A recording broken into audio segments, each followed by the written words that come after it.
Actually, can you lay on me, please? From the mounted position, I am in a great deal of danger. The reason I'm in a great deal of danger is because he can reach me with his fist, and I can't reach him. Not only do I have to worry about the power of the fist in my jaw, I have to worry about the fist then hitting my jaw and bouncing my head off the ground. It's nice here because we have a mat, but in the street, concrete, macadam, double the danger for me. And even if I could reach him, because my arms were super long, I still don't have the leverage to really create a damaging punch. So this is a position that I need to move away from very quickly. Now, the first section of this lesson on what's called the trap and roll escape, or in Brazil what they call the upa, is how to escape when the person's simply holding your chest. They may hold the chest like this. They may choke the neck with two hands or one hand. They may use their forearm in the neck. But anytime I'm being held down with pressure on my chest or neck, this is the escape I use.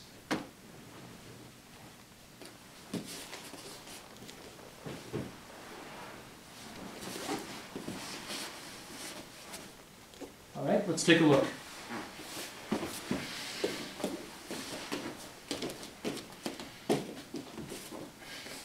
In order to lock his upper body to mine, I use the opposite hand across his wrist with no thumb. If I use the thumb, his hand can slip out the side very easily because the thumb is the weakest part of the hand. So I'm going to curl my hand over and cover his entire wrist, and then I'm going to lock my elbow down. If you have a package and you tie string around the package, the tighter you pull the string, the more secure the package is. But that's not just because of what we call tightness. What's really happening when something becomes tight is the distance between the string around the package and the package itself lessens, right? So this is my string, and this is how I tighten it. I put the elbow down. Once I hook over the wrist and I cover him completely with no thumb, right, because the thumb will let it slip out, no thumb, I lock the elbow down.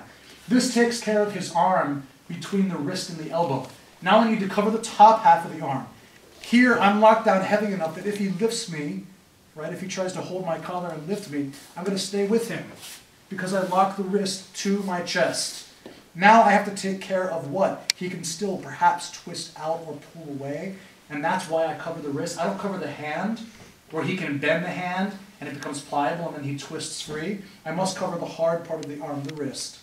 Now I hold behind the tricep, above the elbow, right? Because I'm covering the hand here, the arm here, between the wrist and the elbow. That's the bottom half of the arm. And now the top half of the arm I secure like this. No thumb, so that he can't pull back. If I go this way, look, he can pull the hand free and he can still punch. So I hold the wrist and I hold the arm like this, like I'm holding a glass of water.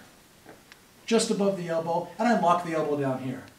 Right? The key detail is now down below. The foot has to be blocked. So I take my foot and I walk in and drag his foot to the middle. If I keep my knee like this, it's very hard to roll over my knee. My leg blocks me. So once I drag his foot to the middle, I open my knee a little bit, and this is going to lead me in the direction that I need to go when I roll. So I trap the hand over the wrist, no thumb, and lock it to my chest, elbow down. I hold the tricep like a cup of water with the thumb, just above the elbow, and then I drag his foot to the middle and open my knee a little bit. Now when I plant the other foot and I lift my hips up 12 o'clock, it transfers all of his weight from here to there.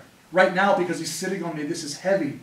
So when I move him up like this, now this area here is light, and it's very easy for me to just roll over to that side, directly to my knees. And as soon as I hit my knees on the ground, I cover him by locking his hips down here. 1, 2. Using my elbows to lock the hips down, and then I pick a side for my head. I can look this way, I can look this way. It doesn't matter, but I bury my head. The punches here are not so effective. Not so effective. So I'm safe. One more time. Without a partner, it looks like this.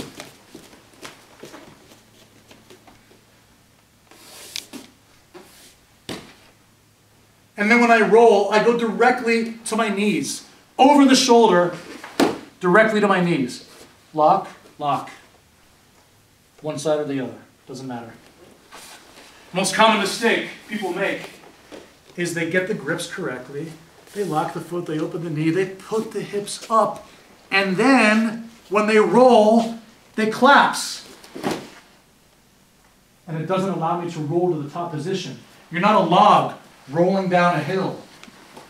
Right? This is not how I want to roll. When I roll, I want to roll over the shoulder, directly to my knees. 1, 2. Okay? Final time with the partner, please. I've been trapped in the mounted position. The standard variation escape is when he holds my chest or he holds my neck with 2 hands or 1 hand, or he uses his forearm in my neck. Doesn't matter, any grab he chooses, the principles are the same. So let's do something other than pin the chest. You choose which grip you'd like. He's choking me, fine. I'm going to trap the wrist. Of course, I tuck the chin here because I'm being choked. And I hold the arm, trap the foot, drag it to the middle, open the knee, put my hips up, and then roll directly to my knees over the shoulder, locking him down. 1, 2, and I wait. Make sense? Let's give it a try, guys.